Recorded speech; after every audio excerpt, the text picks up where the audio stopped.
finishing it this Friday the 18th, I think, at 8 p.m. BST. And then after that, we're doing a full campaign, which I'm also DMing. I DM'd both, or I will be DMing both. And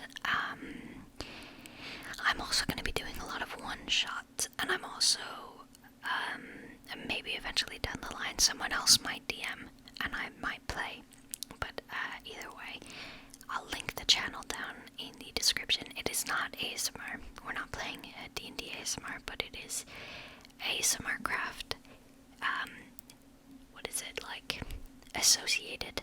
It is by the people of ASMRCraft. I am a staff member now, so it is fully by ASMRCraft. And yeah, so what we're going to be doing is first I'm going to read the opening paragraph to the one shot, so maybe if it's interesting you'll go check that out. I am still working on episode 1, I'm editing it together, and then I will also edit together episode 2 once we've actually streamed it, and then we will move on to the full campaign. I'm going to chew gum in this video. I will preface this by saying that I'm not good. I've never done that before. I've never eaten in a video before. Yeah, I've never eaten in a video before, and eating makes me anxious. So I'm gonna try so hard to not breathe into the mic. I'm gonna try my hardest, but this might have breathing in it. I think just to stop that, I'll chew with my mouth open. But I'm gonna do my best. But I'm sorry if it's not up to gum standards for ASMR. But I'm gonna try my best. Just thought it would be fun because I heard. Ooh, I think. You know what? I'm gonna check. Is someone on ASMRCraft? They do gum chewing in their videos, and it was so good. I was like, maybe I should just try it.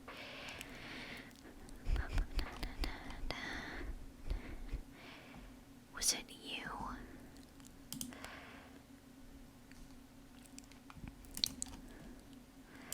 I feel like it was this person.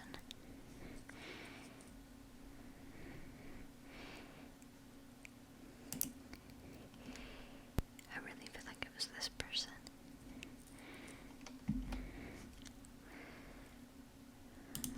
I'm actually not sure. It was someone on ASMRCraft. I can't remember. I'll figure out after this, and I'll link their channel in the description.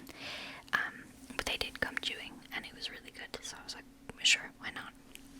It seems to be pretty popular. I'm going to do the gum chewing when we are actually making the character, but while I'm reading this, I will not. So this is the intro to the one shot that we've already started. Our adventure begins in a small, isolated village named Bleakwater. It is nestled deep inside a dark, overgrown forest and surrounded on 3 sides by the hollow slopes, a large mountain range of jagged peaks and twisting tunnels, all blanketed by a thick fog.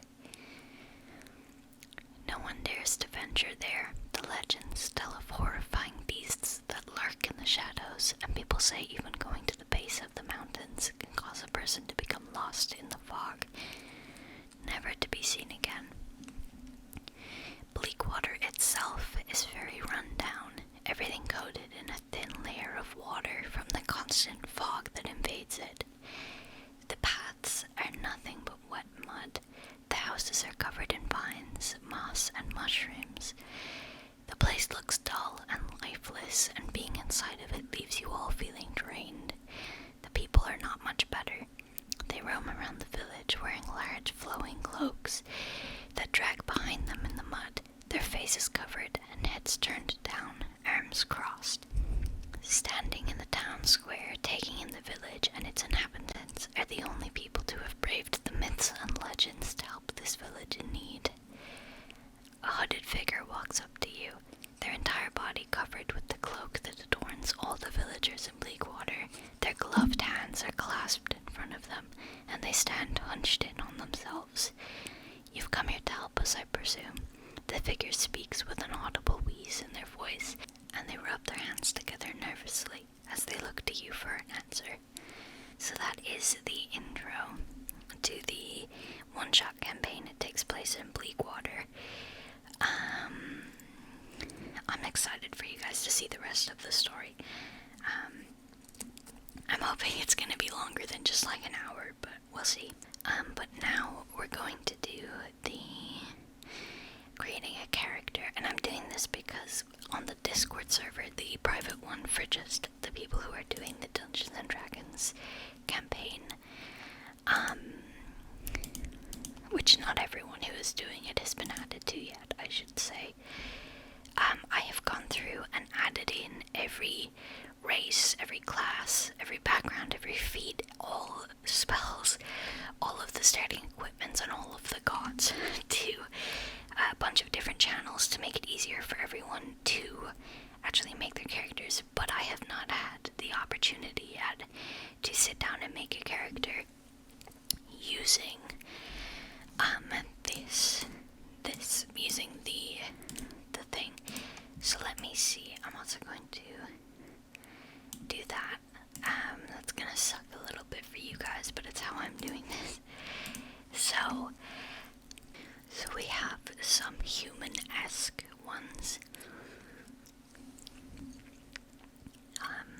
which is, or this is for races. I didn't even say that.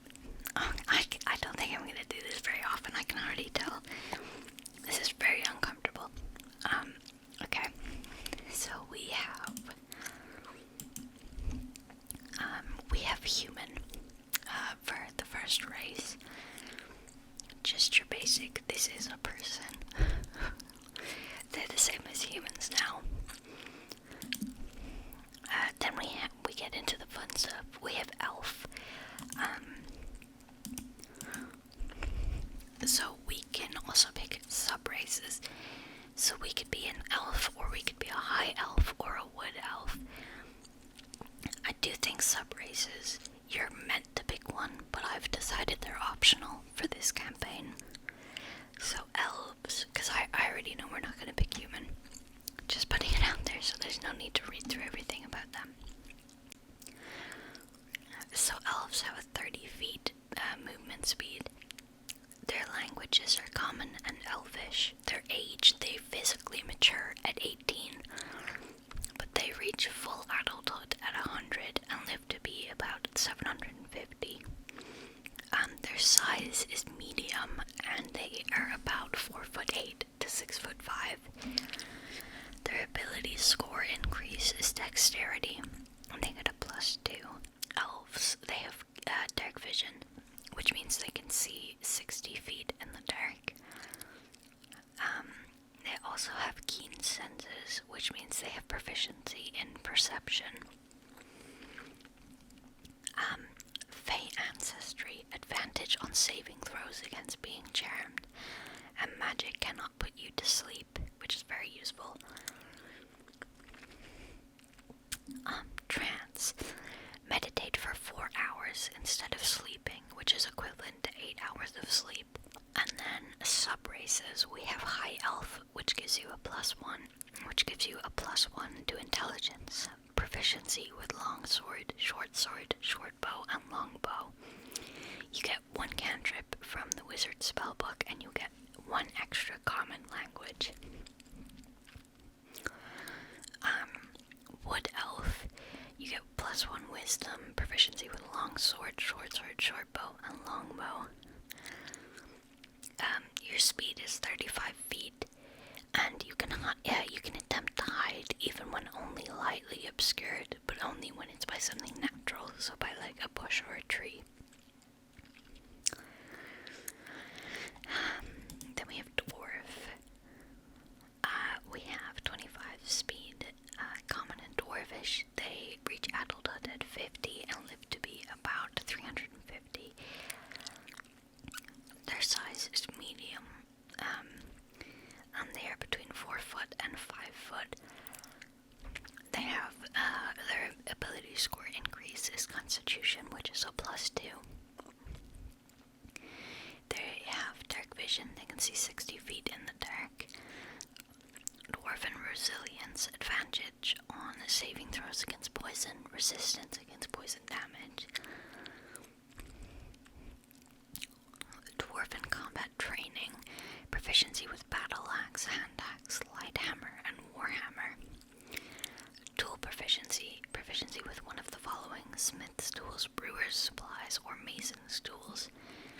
And stone cunning, when making a history check related to the origin of stonework, you are considered proficient in that skill and double your proficiency bonus for just that one. And then 2 subraces, the hill dwarves get +1 wisdom and their max HP is increased by 1. And mountain dwarf, strength +2, proficiency with light and medium armor.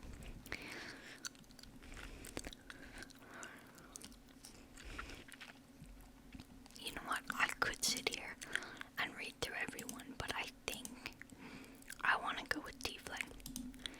I think that would be fun. So tiefling, they have 30-foot speed. They speak common and infernal. They reach full adulthood at 18 and live to be about 120. Their size is medium, and they are 5 foot to 6 foot. The ability score increase is intelligence +1 and charisma +2. Dark vision, they can see 60 foot in the dark. Hellish resistance against fire damage. And infernal legacy, you know, the thaumaturgy cantrip. So we're gonna go with that. So we're gonna type tiefling. We are level 1 with no XP. We'll just put beetle. I think I want to be chaotic good. That's my favorite. Now we need a good name. So let me bring up fantasynamegenerator.com, which is just the best place to get names. So if you go to pop culture, there is a Dungeons and Dragons section. Tiefling.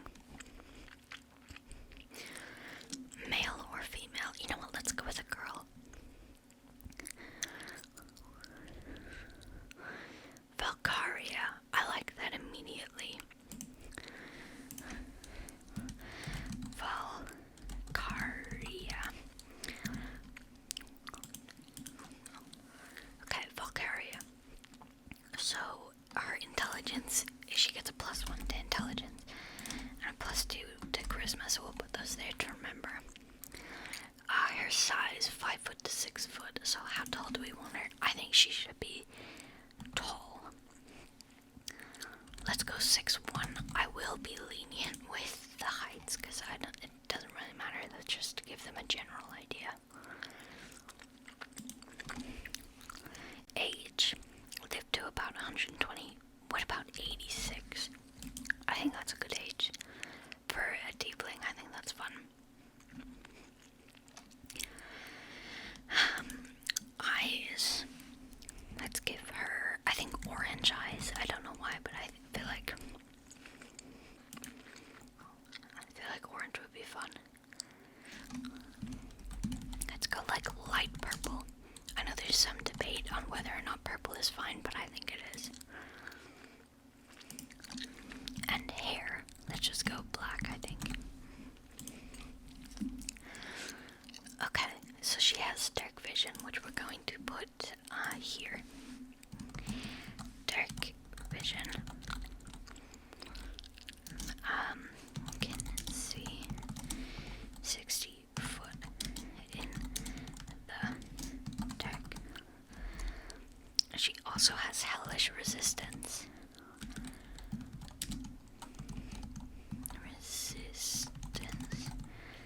Which means she has resistance.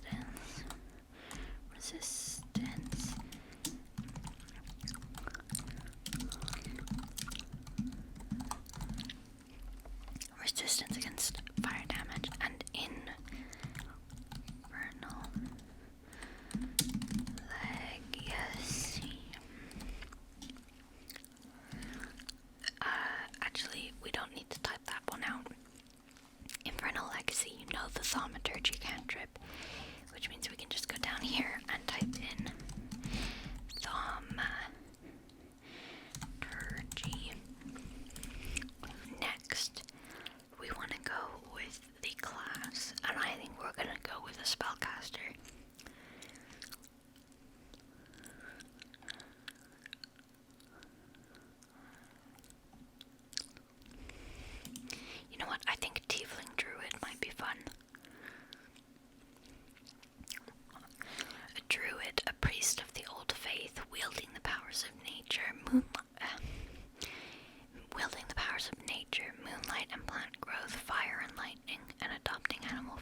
So what that means is when on level 1, your max health is whatever your hit dice is, the highest number you can roll on your hit dice, plus your constitution modifier.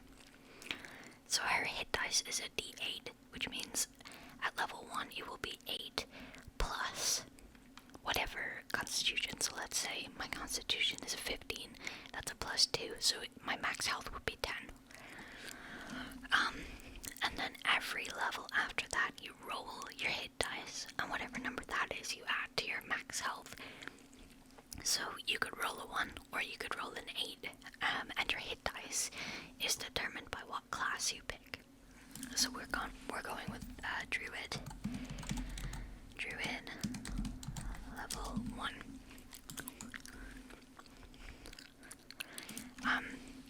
Proficiency bonus at level 1 is always plus 2. And actually, speed we should have already put down.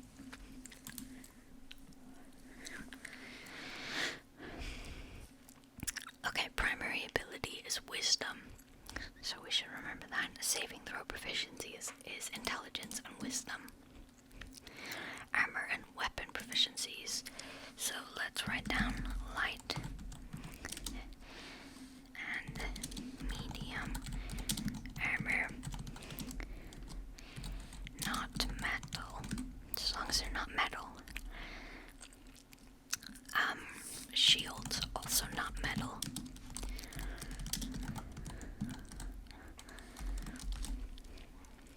Clubs. Clubs. Daggers.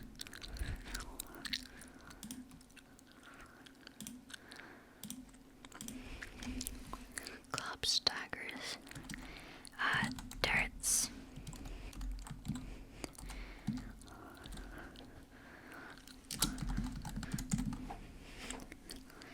Javelins, maces,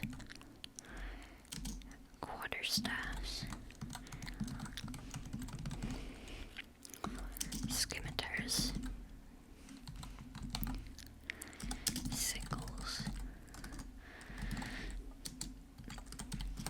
slings, and spears. Tool proficiency is herbalism kit. Choose 2 to be proficient in.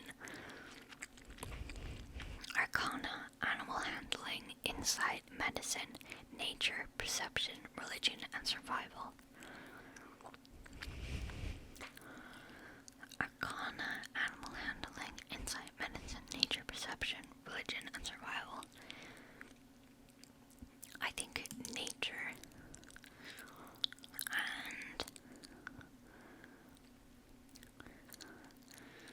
perception's a pretty good one. Nature and perception, I think we'll go with.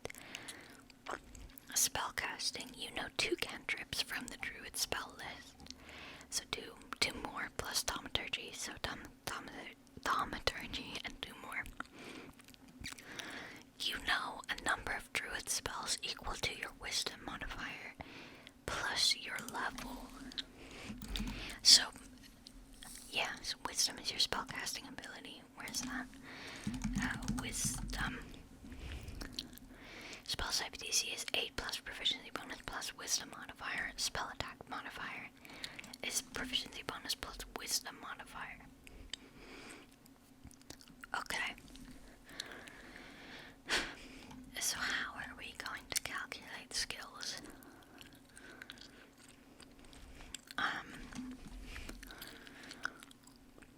Because that's kind of what we want to do now. I think the way that I like to do it is the point buy system. Okay, so the point buy system is a little bit confusing. So I'm gonna swap some names. So you have 27 gold to buy skill levels or skill points.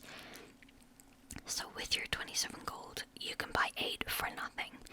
9 costs 1, 10 costs 2, 11 costs 3, 12 costs 4, 13 costs 5, 14 costs 7, and 15 costs 9. So what that means is, let's say we obviously want our character to be pretty good with wisdom, because that's her spellcasting ability. So let's say right away, I'm gonna put 14 into wisdom. Sorry, let me change what that is. I'm gonna put 14 into wisdom. That's 24. I'm gonna put 14 into wisdom. That's 24 again. Guys, help. So that's 14, which was 7 gold. So now we have 20 gold to buy the rest with. So, charismatic. I don't think she needs to be charismatic, so I'm going to say we'll put 9 points into charisma, which actually brings us up to 11 because of the +2. Then intelligence. Oh, sorry, so that's -1. For intelligence, I think she should be pretty smart. So I'm gonna go 13, which will bring us up to 14 because of the +1. So 13 is -5. So now between these 3 skills we have 14, which means we'll probably be adding more stuff. Constitution I'd honestly like to have pretty high. So let's go 14, which would mean -7. So between these two we have 7 more points. Which means we could do a 12 and an 11. So I think 12 strength, 11 dexterity is how we're gonna do that. Which means we've used up all our points. So now we go through this different table. So if you have an 8 or a 9 in these, you get a -1. If you have a 10 to 11, you get a +0. Which means her dexterity is +0 and her charisma is +0. I had to change the piece of gum.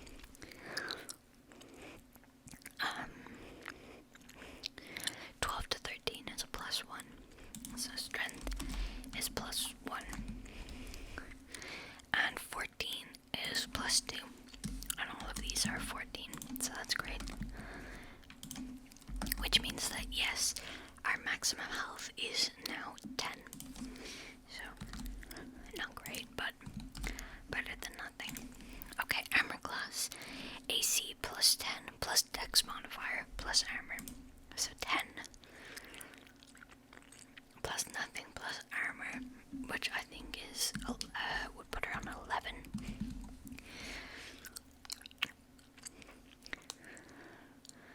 I think so, because leather armor is like +1, I believe. Initiative, I think, is dexterity, which means she gets a +0 for initiative. Now we need to fill in all of these.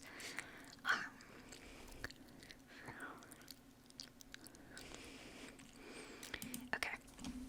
So for strength, saving throw, she's +1. Dexterity +0.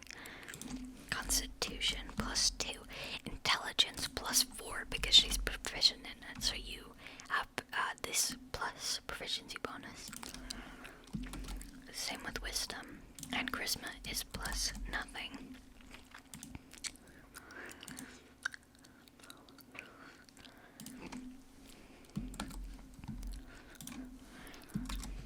Okay. Acrobatics is nothing. Animal handling is 2. Arcana is 2. Athletics is 1.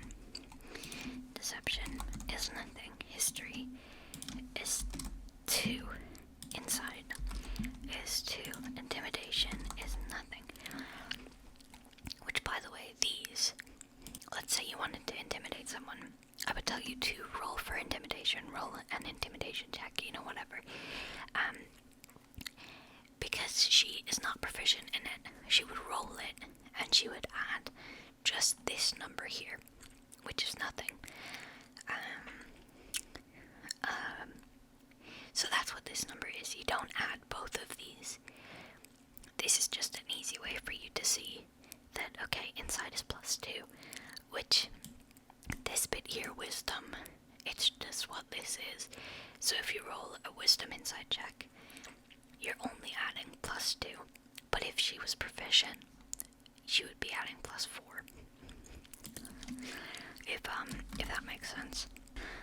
Right, that's all the skills. Next, these are kind of hard to fill in on the go. These are just about who your character is. So let me finish in the equipment.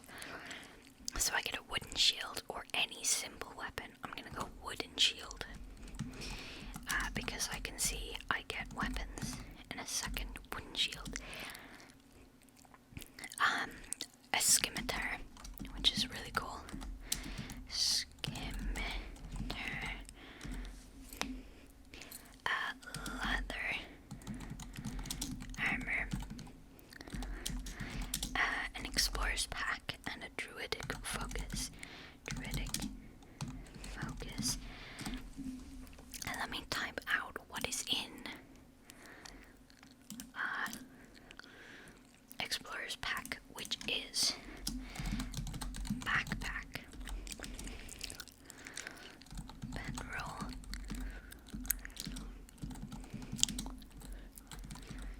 mess kit, tinderbox, 10 torches, 10 days of rations, a water skin, 50 feet rope. Okay. Next, back down here, spell save DC is 8 plus proficiency bonus plus wisdom modifier, so 8, 9, 10, 11, 12. And spell attack bonus is 4. Whoops, it's 4. And I think that's what that means. I don't actually know.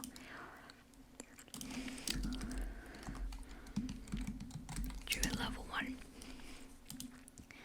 Okay. So we know Druid spells wisdom modifier plus our level, so we know 3 spells. 3 spells, 2 cantrips. So let's go to all spells. Druid cantrips. Okay.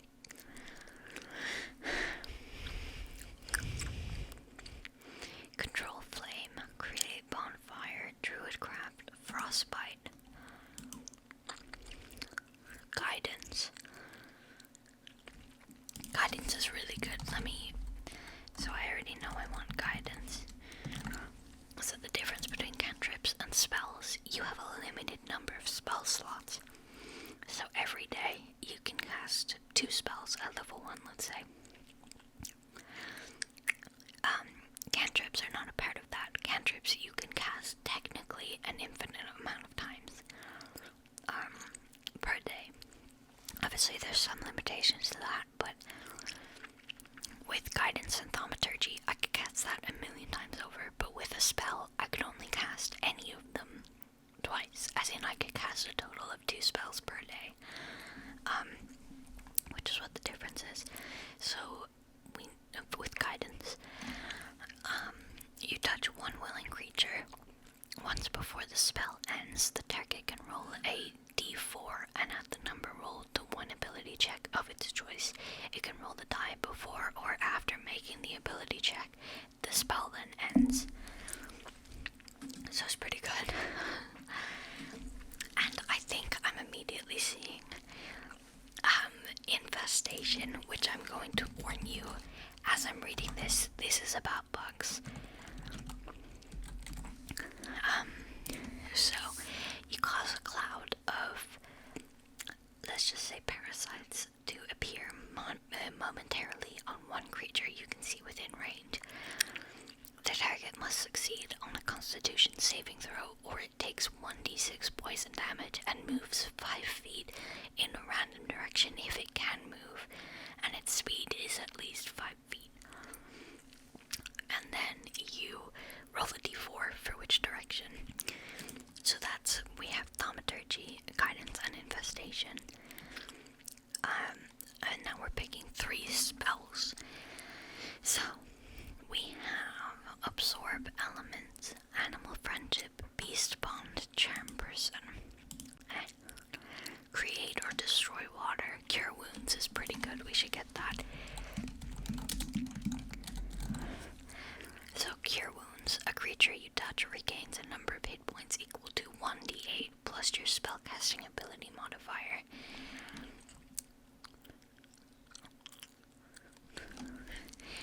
The spell has no effect on undead or constructs. Yeah, that's it. That's pretty good. Then we have Entangle, Fairy Fire. I missed a few. Detect magic, detect poison and disease, Earth Tremor, which actually I really like Earth Tremor.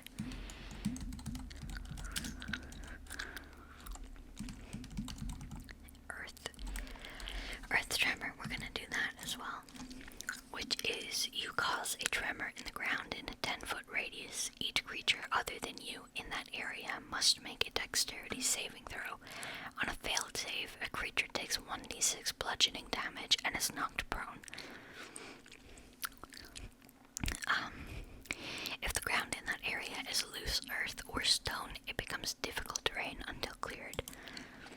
So that's pretty cool. And then we have Healing Word, Ice Knife, Jump, Long Strider, Protection from Good and Evil, Purify Food and Drink, Snare, Speak with Animals, and Thunderwave. I think I'm gonna go Speak with Animals. With animals. So Speak with Animals, you gain the ability to comprehend and verbally communicate with beasts for the duration. The knowledge and awareness of many beasts is limited by their intelligence, but at minimum, beasts can give you information about nearby locations and monsters, including whatever they can perceive or have perceived within the past day. You might be able to persuade a beast to perform a small favor for you at the DM's discretion. So that's pretty awesome. That's pretty cool. And then we want to do our background, which is the last thing. I think we'll go with a wisdom background. Probably should have done this before, actually, now that I'm thinking about it. But I think I want to go scribe immediately. Scribe, you spend formative years in a scriptorium, a monastery dedicated to the preservation of knowledge, or a government agency where you learn to write with a clear hand and produce finely written text. Perhaps you scribed government documents or copied tomes of literature. You might have some skills as a writer of poetry, narrative, or scholarly research. Above all, you have created. No. Above all, you have a careful attention to detail, helping you avoid introducing mistakes to the documents you copy and create. So we get the feat skilled. And our skill proficiencies are investigation and perception. Okay. Investigation is now a +4. Because we would have gotten perception for this already, I'm gonna go back to Druid and pick animal handling instead of perception. So it's also a 4 now. Back to scribe. Tool proficiency. Calligrapher's supplies. I'm also going to write down, we know common and infernal is our languages.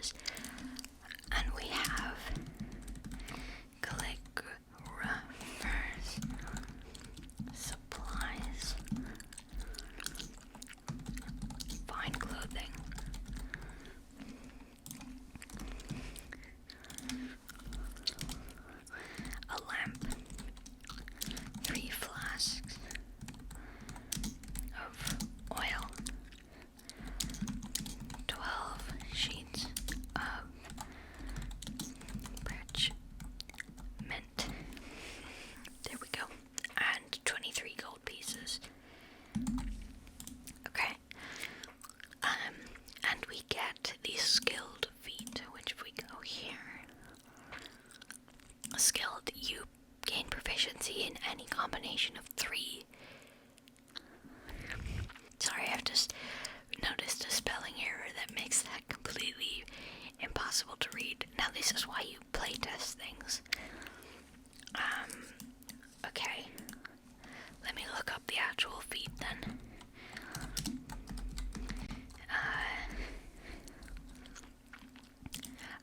Tools. Any 3 skills or tools.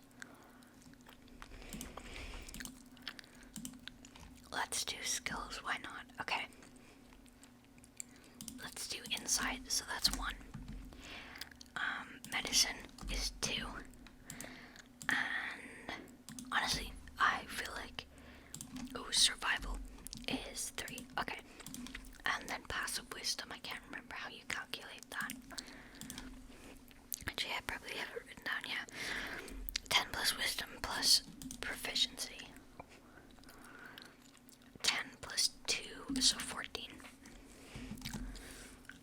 Which should be everything. Well, everything that you need to know. Yeah, that is everything you need to know. Most of this page gets filled out as you play. Or like if you already know your character's backstory, you fill that out. But we just made this girl up on the spot, so don't know anything about her.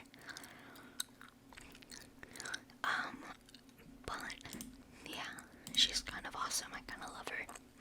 So Valkyria, she is a druid level 1 tiefling. Her background is a scribe. She's chaotic good.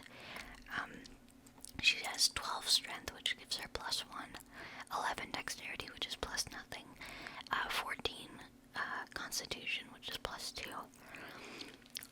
14 intelligence, which is +2, 14 wisdom, which is +2, and 11 charisma, which is +0.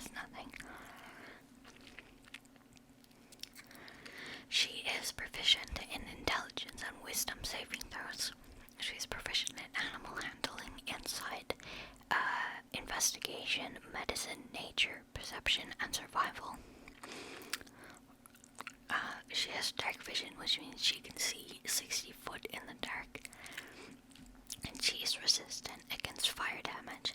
I should have put a scimitar up here with everything here, but it's too late. There is all of her proficiencies, and she knows common and infernal, and she has the cantrips thaumaturgy, guidance, and infestation, as well as the spells cure wounds, earth tremor, and speak with animals.